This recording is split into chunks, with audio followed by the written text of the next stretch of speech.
Bonjour chers amis, dans ce mois de janvier, nous continuons à réfléchir sur les enjeux de l'éducation. Parce que bien sûr, c'est absolument capital dans une vie de famille. Un esprit de famille se construit aussi sur des idées saines par rapport à toutes ces relations que nous avons entre nous et qui font le fond de l'éducation.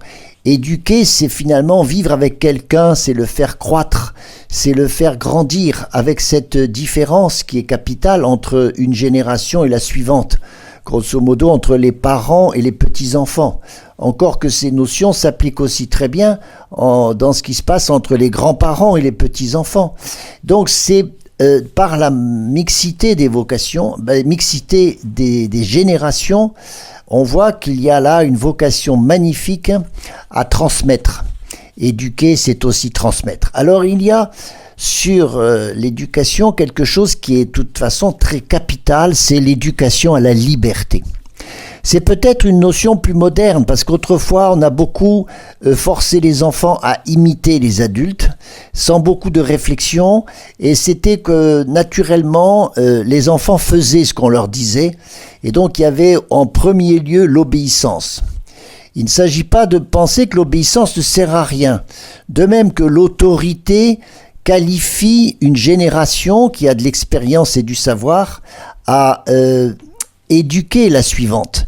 Donc c'est les parents qui ont de l'autorité et l'autorité c'est pas autre chose, vous le savez bien, que cette capacité de faire grandir. C'est pas autre chose, c'est pas une gêne par rapport à la liberté, au contraire. Donc nous allons voir ce que l'on peut dire de l'éducation à la liberté quand on sent bien qu'aujourd'hui ça imprègne peut-être plus facilement nos enfants, nos adolescents. Parce qu'on voit bien que les enfants demandent de l'indépendance, ils demandent de la liberté. Parce que justement, tout simplement, ils ont envie de grandir. Et voyez bien celui qui veut rentrer tout seul de l'école, celui qui ne veut plus aller à la cantine, quand il est plus grand, c'est vouloir faire des week-ends avec ses nouveaux potes, ou alors l'étudiant qui veut au contraire prendre de la distance. C'est tout ça qui peut engendrer de l'inquiétude chez nous, mais qui est en fait tout à fait normal parce que c'est un besoin de liberté. Et l'éducation, c'est cette mission passionnante et quelquefois un peu douloureuse qui nous permet de faire grandir la liberté chez nos enfants. C'est une entreprise délicate et pourtant très essentielle. Être libre, c'est quoi? C'est voir et savoir ce qui est bien pour nous et ensuite avoir le courage de le faire, la possibilité de le faire. Donc vous voyez, il y a un but à la liberté. C'est pas un en soi la liberté, c'est pas être libre pour être libre. C'est être libre de choisir son bien. Et c'est ça qui va être la vraie raison de l'obéissance. Si on oblige par exemple un enfant à ranger sa chambre, c'est pour qu'il puisse goûter au bout d'un certain temps, c'est pas toujours immédiat, de goûter au bout d'un certain temps le plaisir qu'il y a d'être dans un environnement clair, propre, de ne pas être dans de l'hostilité. Voilà, c'est cette expérience positive qui va mener l'enfant progressivement à mettre lui-même de l'ordre autour de lui. Et c'est là qu'il devient libre, parce qu'il ne le fait pas simplement parce qu'on le lui dit, mais c'est parce qu'il en a compris le sens, comme de l'intérieur. Vous voyez, on aimerait bien que ça s'enclenche tout seul. Ben non, ça ne peut pas s'enclencher tout seul, c'est pas une mécanique. C'est une personne qui est souvent complexe, un enfant, et c'est parce qu'ils ont des attitudes, des comportements différents que cette éducation à la liberté ne va pas toujours prendre le même chemin. Et tout l'art d'être parent, c'est de distinguer cela et de le distinguer et même surtout par rapport aux différents tempéraments de nos enfants. Le tempérament, c'est pas ce que nous faisons, c'est ce qu'il est, c'est ce qu'il a reçu peut-être, c'est par sa nature. Alors on aimerait bien que ça marche tout seul et pourtant il faut tout doucement, avec beaucoup de patience, que notre petit rejeton fasse les choix les meilleurs possibles. Vous voyez, liberté, ça veut dire discernement et choix. et c'est le choix qui va enclencher après des actions. Entre celui qui semble avoir perdu tout discernement et qui fait n'importe quoi, et celui qui au contraire met sa tête en vacances et qui ne fait rien, celui qui ne sort pas de son canapé, qui n'ouvre pas un livre, tout ça, ça met notre patience, notre confiance à rude épreuve. On a du mal à faire confiance à quelqu'un qui ne prend pas le chemin qu'on voudrait pour lui. Alors la clé, c'est de chercher quelle est sa liberté. Et nous nous faisons peut-être une idée faussée de ce qu'est la liberté de notre enfant. Il faut partir de ce que doit être sa liberté à lui, qui n'est pas la même que moi qui suis un parent. Et c'est pour ça qu'il faut éduquer à la liberté. C'est pas un truc qui s'enclenche à un moment donné, puis après ça va tout seul. Encore que ça se constate pour des choses très précises. Par exemple, comprendre l'enfant petit, il faut qu'il comprenne ce qui est chaud, trop chaud, qui peut le brûler. Voilà, il y a un apprentissage, et là est en jeu sa liberté. Et il y a un moment où ça va enclencher. Il va comprendre que le feu, la flamme ou la plaque de la cuisinière, c'est très chaud et ça le brûle et ça lui fait mal. Quand il va falloir qu'il comprenne ça. C'est ça, éduquer à la liberté. Alors redoublons de confiance parce qu'il va y avoir des erreurs, les nôtres mais aussi ceux de nos propres enfants. Tout ça, ce sont des essais.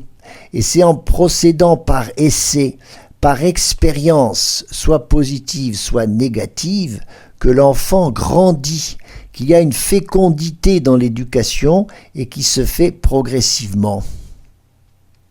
Regardons en arrière un peu, nous pouvons voir souvent comment l'enfant nous a beaucoup inquiétés à propos de certaines choses et que maintenant il a parfaitement réussi à se mettre en selle. Ça, c'est pour nous redonner du courage et de l'espérance.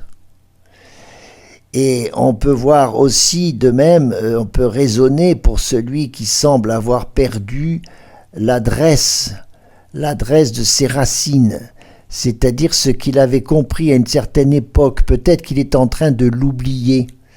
Et donc il y a aussi à remettre, on me dit remettre 100 fois le métier sur la planche, c'est-à-dire qu'il y a des choses qui doivent être aussi réitérées à certaines époques. C'est donc que la liberté, c'est un combat, c'est un travail, et ça a un prix qui est pour notre enfant. C'est pas pour notre plaisir de le voir obéir au doigt et à l'œil. C'est aussi notre dépossession de notre désir de le contrôler. On n'est pas dans le contrôle, c'est pas savoir ce qu'il fait, avec qui, etc. C'est aussi nous déposséder de notre amour propre, parce qu'on ne recherche pas de la perfection. Ça, c'est très dangereux, le perfectionnisme.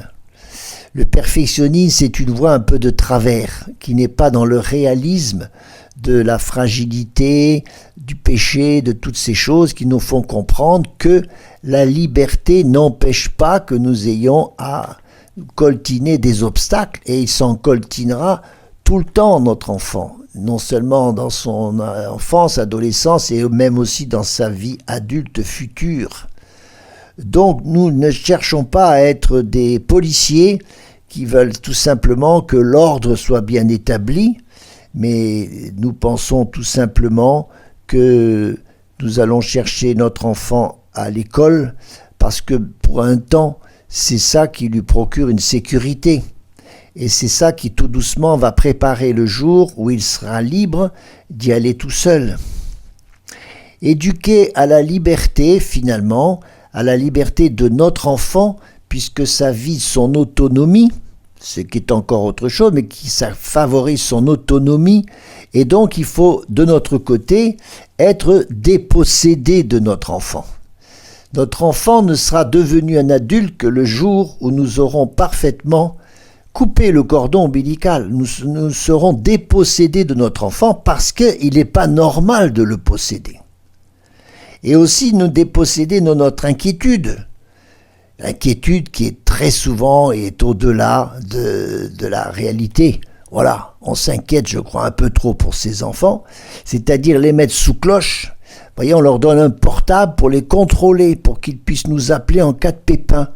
Mais ça, c'est vraiment quelque chose qui est stupide, parce que d'un côté, on soigne notre inquiétude, on la soigne très mal, et de l'autre côté, par contre, on l'introduit dans un esclavage avec cet appareil, ce smartphone, qui est tout à fait négatif. Voilà.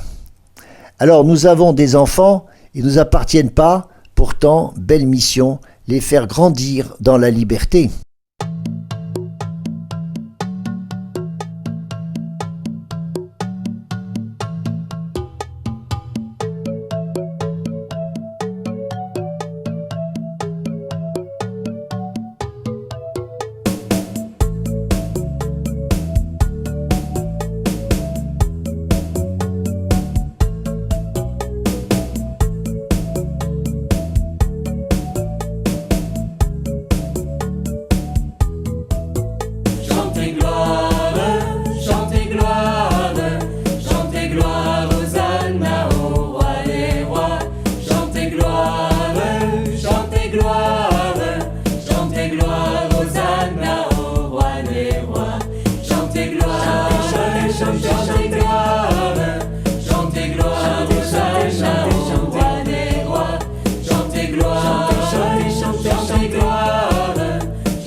Toujours à propos de la liberté. Dans le fond, c'est quoi la liberté? Et pourquoi on le vit en famille? Et que c'est très important de le vivre en famille? Parce que vivre en famille, c'est découvrir qu'il y a un secret sur chaque personne dans ce qu'elle a d'unique. Vous voyez, c'est pas la même chose qu'une troupe, un groupe où on cherche à ce que tout le monde soit pareil. Dans une famille, on va révéler à chacun ce qu'il a d'unique. Et c'est ça qui signifie sa liberté. Ça veut dire qu'on ne vit pas selon le désir des autres ou selon un personnage.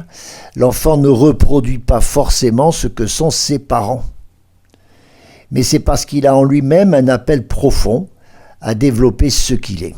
Voilà. Ça, c'est capital, c'est un enjeu magnifique dans l'éducation. Et alors, on donne à l'enfant cette possibilité d'être lui-même.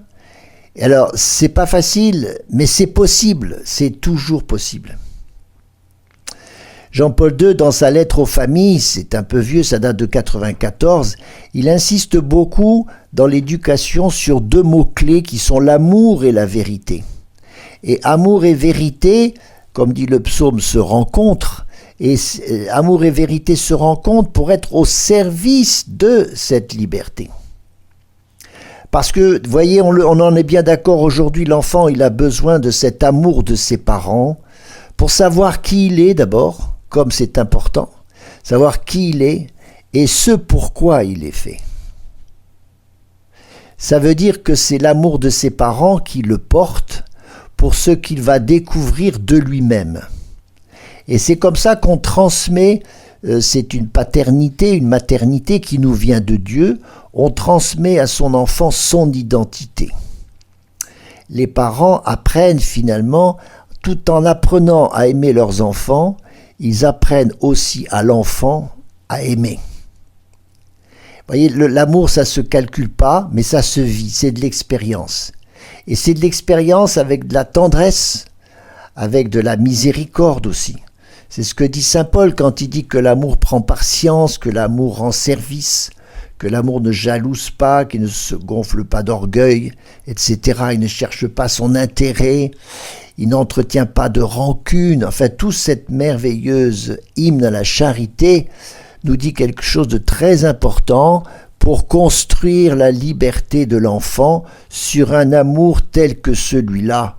Alors, voyez, c'est de l'amour exigeant, ça. Mais c'est de l'amour qui fait le bonheur. C'est pas de l'affectivité, du sentiment et des choses qui sont un peu liquides.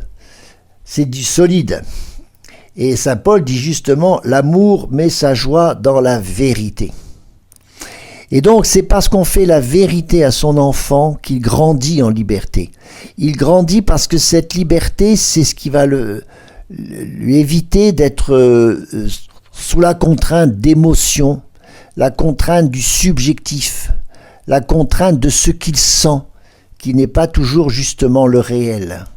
Donc le ramener à la liberté, c'est le mettre dans la vérité sur ce qui est sa réalité. Donc l'enfant a besoin de vérité. Et c'est cet amour exigeant qui nous fait vouloir cette vérité pour lui. C'est lui dire la vérité sur certaines choses, voilà. Et c'est comme ça qu'on refuse à un enfant le droit de faire ce qu'il veut. Parce qu'en réalité, il doit découvrir qu'il doit faire ce qu'il doit. La liberté, c'est faire ce qui est notre bien, ce que nous devons faire. Parce que c'est cela qui nous fait du bien. C'est pas faire ce que je veux. Et donc, c'est pour ça qu'il y a du refus dans l'éducation à certains moments, qui sont des petits obstacles qui vont pousser l'enfant justement à être plus libre. Voilà, et puis aussi parce que devenir soi-même, ça se fait pas en un jour. Et voyez particulièrement à l'adolescence. Il y a là une épreuve très forte à l'adolescence par rapport à la liberté. Parce que l'adolescence est un enfant qui commence à comprendre pas mal de choses. Il a compris beaucoup d'enjeux même de ce qu'est la vie humaine. Et c'est pour ça qu'il faut lui faire confiance à cet adolescent, parce qu'il a déjà de l'acquis. Mais peut-être qu'il n'a pas encore assez d'acquis. Et c'est pour ça que son humilité, qui n'est pas sa vertu principale quand il est adolescent, son humilité se construit en comprenant qu'il a encore à découvrir. Et donc cette personnalité qui commence à bien se faire jour, elle a besoin encore de se développer. Et c'est pour ça que l'adolescent avance en tâtonnant. Et il s'oppose à nous pour nous tester. Mais c'est aussi beaucoup plus pour se tester lui-même. Il est capable de se critiquer. Oui, c'est autre chose que si nous le critiquons. Et il est capable de se critiquer. Il est capable d'aller d'un excès à l'autre. C'est ça qui fait un peu souvent sa crise, c'est qu'il va faire des choses excessives. Et pourtant, il a en face besoin de parents qui restent exigeants tout en étant miséricordieux. Voilà comment cette liberté se construit, parce qu'il y a de l'exigence et en même temps il y a de la miséricorde. Vous voyez, on n'est pas dans la perfection. L'exigence pour la perfection, elle devient intraitable. Alors que l'exigence pour la liberté, elle va passer par la miséricorde. C'est-à-dire l'encouragement, le pardon de la faute. Le pardon, quand on le blesse, il faut lui demander pardon, mais aussi lui découvrir qu'il peut demander pardon dans ses échecs, dans ses péchés. Voilà, l'adolescence qui est justement ce gros travail qu'il faut faire pour devenir libre. Et libre en particulier de toutes ces addictions. Et alors aujourd'hui, elles sont à la porte de l'adolescent de façon très, très insistante. Là, il y a l'addiction au portable, l'addiction aux réseaux sociaux, l'addiction à des amitiés qui sont trop affectives, pas assez amicales et beaucoup trop vite dans l'amour érotique. Cette société érotisée, elle gêne la croissance de la liberté de l'enfant. Donc, quel que soit leurs âges, mais particulièrement quand ils sont adolescents, ils ont besoin d'avoir en face d'eux des adultes qui savent quand il faut affirmer ou interdire, voire imposer, dans les cas les plus extrêmes, mais toujours dans une grande cohérence. Et c'est parce que nous sommes nous-mêmes libres que ce sens de la liberté peut être transmis. Pensez au père de l'enfant prodigue, voyez, qui n'a pas lâché sur ses valeurs, sur ses exigences, mais il a su attendre, les bras toujours ouverts et prêts à pardonner. Pardonner, c'est une très belle aussi valeur à développer pour grandir dans ce qu'est la liberté. Parce que c'est ce qui va donner à l'adolescent sa liberté par rapport au mal, au péché, à l'échec. Il va pouvoir rebondir. Pardonner, c'est rebondir. C'est croire, c'est avoir de l'espérance, Voilà, comme c'est beau de cheminer comme ça avec un enfant. En l'accompagnant, c'est ça le sens de l'autorité. L'autorité, c'est accompagner en se faisant nous-mêmes vrais. C'est parce que nous sommes parfaitement vrais. On ne ment pas aux enfants. Ça, ils sont très sensibles à ça. Et ils sont menteurs si nous-mêmes nous sommes menteurs. Donc cette vérité qui est très importante, qui les aide beaucoup à grandir, à se construire. Ce besoin de vérité et d'amour, voyez, qui ouvre l'homme à plus que lui-même, et en particulier bien sûr à Dieu. Il découvre Dieu, non pas parce qu'il se découvre esclave d'un Dieu tout-puissant, mais parce qu'il se découvre partenaire, il se découvre enfant de Dieu. C'est là que l'enfant a besoin de nous, qu'il soit petit, pour apprendre à être libre pour les choses essentielles de la vie quand il est enfant, et en particulier les questions de sécurité, oui, mais aussi les comportements, et en faveur du bien ou du mal. Ce qu'on appelait la morale, c'est un mot qu'on n'emploie plus, mais la morale, c'est pas autre chose que chercher ce qui est du bien. Et finalement, c'est pour du bonheur. La morale, c'est bien sûr une morale du bonheur. Alors c'est tout cela qui sous-tend notre éducation pour que la liberté devienne le chaînon irremplaçable dans ce qu'ils ont découvert dans 20 ans d'éducation. Et en rentrant dans l'âge adulte, ils sont là enfin des hommes libres. Libres de réaliser ce qu'ils sont et pour le bien de tous les autres.